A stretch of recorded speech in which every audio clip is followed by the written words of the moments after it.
Have you ever asked yourself, what am I still holding on to that is quietly holding me back? Maybe it's an old regret. Maybe it's a future expectation. Maybe it's the need to control how life unfolds. We grip so tightly, don't we? We grip our plans, our identities, our relationships, even our pain. We believe that if we hold on hard enough, we can make life bend to our will. That if we just push harder, strive longer, cling tighter, we'll finally feel safe. And yet, the more we cling, the more restless we become. The more we try to control, the more life slips through our fingers. Buddhism calls this tanha, craving, grasping, the thirst for permanence in a world where nothing stays the same. The Buddha taught that this grasping is the root of suffering, because no matter how tightly we hold on, everything changes. A relationship may end, a career may shift, the body may weaken, a loved one may pass away. It doesn't matter how fiercely we resist. The nature of life is a nikkha, impermanence, and when we fight impermanence, we don't just suffer, we exhaust ourselves. But here's the paradox. The strength we spend in holding on is the very strength that could set us free if we learned how to let go. Letting go is often misunderstood. It's seen as weakness, defeat, or passivity. Our culture teaches us to fight, to strive, to hold on at all costs. But the Buddha revealed a deeper truth. Letting go is not giving up, it is opening up. To let go is to release the illusion of control. To surrender is to stop fighting reality. To trust the flow of life is not to abandon your path, but to finally walk it without fear. Think of a clenched fist. When the hand is tight, it cannot hold anything new. But when it opens, it can receive, it can release, it can rest. This video is an invitation to explore the spiritual power of letting go. We'll walk together through the Buddha's teachings on non-attachment, anatta, on impermanence, on the courage of surrender. We'll look at why letting go feels so difficult and how it can become the strongest act of your life. We'll connect ancient wisdom with modern struggles, our need for certainty, our battles with control, our restless search for what's next. By the end of this video, you may begin to see that surrender is not weakness. It is the highest strength, and letting go is not losing. It is the beginning of peace. So take a breath, unclench your hands, loosen your shoulders, and open your heart. Because what you're about to discover is not just a teaching, it's a doorway into freedom, a doorway into a life that is no longer defined by how tightly you can hold on, but how deeply you can let go. Let's begin. 1. Why holding on creates suffering. The Buddha's very first teaching after his enlightenment was about the cause of suffering. He said it arises not because life is inherently cruel or punishing, but because of our attachment to what cannot last. When we hold tightly to pleasure, we suffer when it fades. When we cling to identity, we suffer when life changes us. When we grip control, we suffer when reality doesn't obey. 2. How much of your stress comes from resisting what is? We say, this shouldn't be happening. We say, I can't let this go. We say, if only things were different, then I could be at peace. But peace doesn't come from bending life to our will. Peace comes from aligning our will with life as it is. The Buddha compared this clinging to holding a burning coal. We think we're protecting ourselves by gripping it, but the tighter we hold, the more we burn. Attachment is not love. It is fear disguised as love. It's the fear of loss, the fear of change, the fear of not being enough without that thing we cling to. But here's the liberating truth. You are already whole. You don't need to cling to be complete. Letting go is not losing yourself. It's finding yourself beyond the layers of fear and control. 2. The art of surrender versus giving up. Now, let's be clear, letting go is not the same as giving up. Giving up is resignation. It says, "This is hopeless. Nothing matters. I quit." Letting go is liberation. It says, "I trust life enough to release what I cannot control."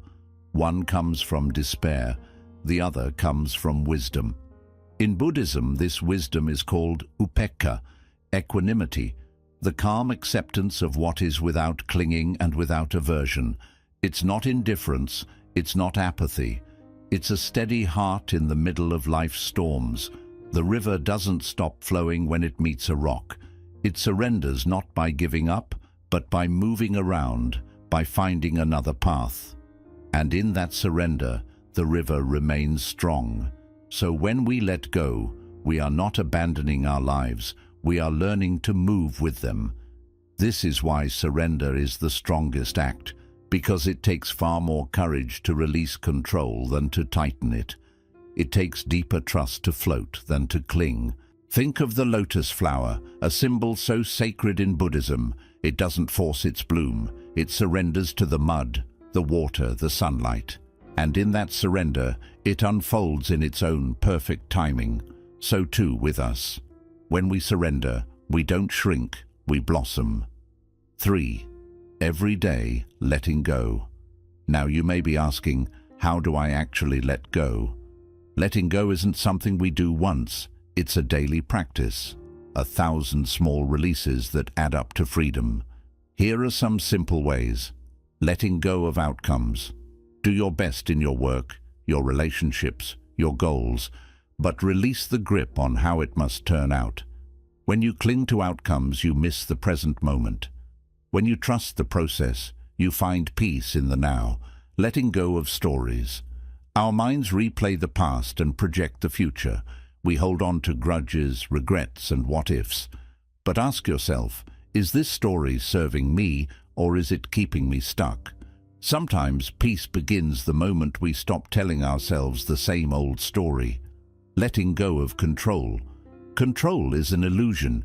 You can influence life, but you can't command it. Try noticing where you grip the hardest and practice softening. Maybe it's in a relationship, maybe it's in your work, maybe it's in your self-image.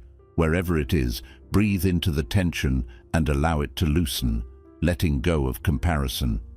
The Buddha taught that envy and comparison are poisons. When we measure our lives against others, we suffer twice.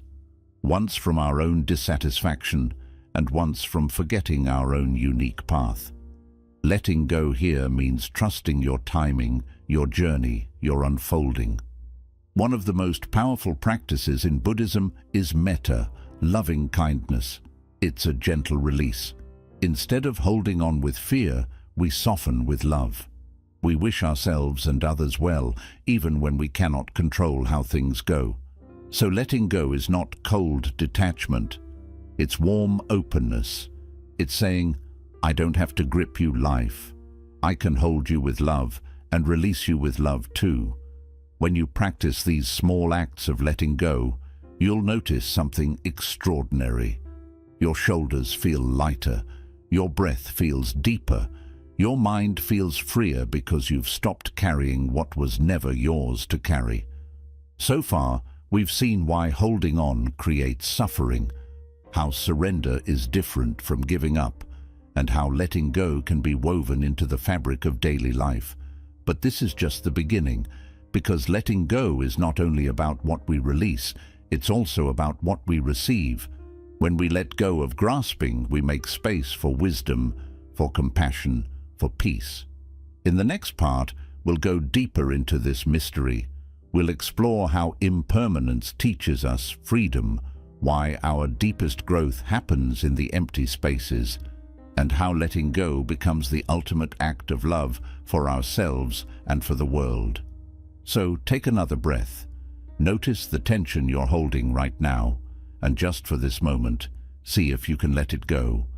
At the heart of Buddhism lies a simple yet profound truth. Anicca, impermanence. Nothing lasts, not the seasons, not the clouds, not even our very breath. Everything is in a state of change, and yet most of our suffering comes from pretending otherwise. We hold on to people as if they'll never leave. We cling to our youth as if our bodies won't age. We chase pleasure as if it will never fade. But when we deny impermanence, we set ourselves up for heartbreak. Imagine standing on the shore trying to stop the waves from coming and going. Impossible, isn't it? The waves don't ask your permission. They rise, they fall, they return. The ocean teaches us. Life flows whether we accept it or not. Impermanence is not a threat, it's a gift. Because without change, there would be no growth. Without endings, there would be no new beginnings. Without death, there would be no true appreciation of life. The Buddha said, "All conditioned things are impermanent." When one sees this with wisdom, one turns away from suffering. So how do we practice with impermanence? Start small. Notice a flower blooming in spring and fading by summer. Notice your thoughts rising and vanishing like clouds in the sky. Notice how your emotions shift. Sadness softens. Joy comes and goes. When you see this clearly, you realize holding on is futile. But letting go is freedom. You can still love deeply, but you love with open hands. You can still dream boldly, but without chaining yourself to the outcome. You can still enjoy the sweetness of life, but without fearing when it changes. Impermanence becomes a teacher, not of despair, but of appreciation. It whispers, "This too shall pass," which means every difficulty is temporary and every blessing is precious. When we align with this truth, surrender comes naturally. We don't resist the waves, we learn to surf them. 5. The spaciousness of letting go. What happens when we truly begin to let go? Something remarkable. Spaciousness. Think of a room so cluttered with boxes and old furniture that you can hardly move. That's what our minds feel like when filled with attachments, resentments, and fears. But the moment you begin to clear even one corner, space appears. Light flows in. Breathing feels easier. This is what letting go does for the heart. It clears space. When you let go of resentment, you make space for forgiveness. When you release self-criticism, you create space for compassion. When you release the need for control, you create space for trust. In Buddhism, this is the wisdom of emptiness. Not emptiness as a void, but as an openness where freedom can blossom. The Heart Sutra teaches, form is emptiness. Emptiness is form.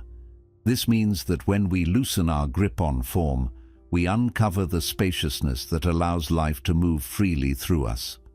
Think of the breath. The inhale is essential, yes, but without the exhale there would be no room for the next breath. Letting go is that exhale. It makes space for life to continue. And this spaciousness isn't just spiritual poetry, it is profoundly practical. In the middle of an argument, notice how tight your chest feels, how thoughts race and crowd your mind. Now imagine pausing, breathing, letting go, just a little. Suddenly, space appears, clarity arises. You respond rather than react, or consider grief. At first it fills the entire room of your heart with pain, yet slowly, with time and gentle letting go, space opens. The grief remains, but alongside it gratitude can return, memories can soften, even joy finds a place again. Letting go doesn't erase life, it expands it. It allows us to hold more, joy and sorrow, gain and loss, love and impermanence, all together in the vastness of our being, birth and death. And in that spacious holding, we find a strength we never knew was within us. 6. Letting go as the ultimate act of love. Here is the paradox. Letting go is not only about gaining freedom for ourselves, it is also the purest form of love. Why? Because clinging comes from control, while true love comes from freedom. When we cling to someone, we say, "You must stay, you must be this way, you must not change." But people do change, they grow, they move on, they pass away. To cling is to love with conditions. To let go is to love without conditions.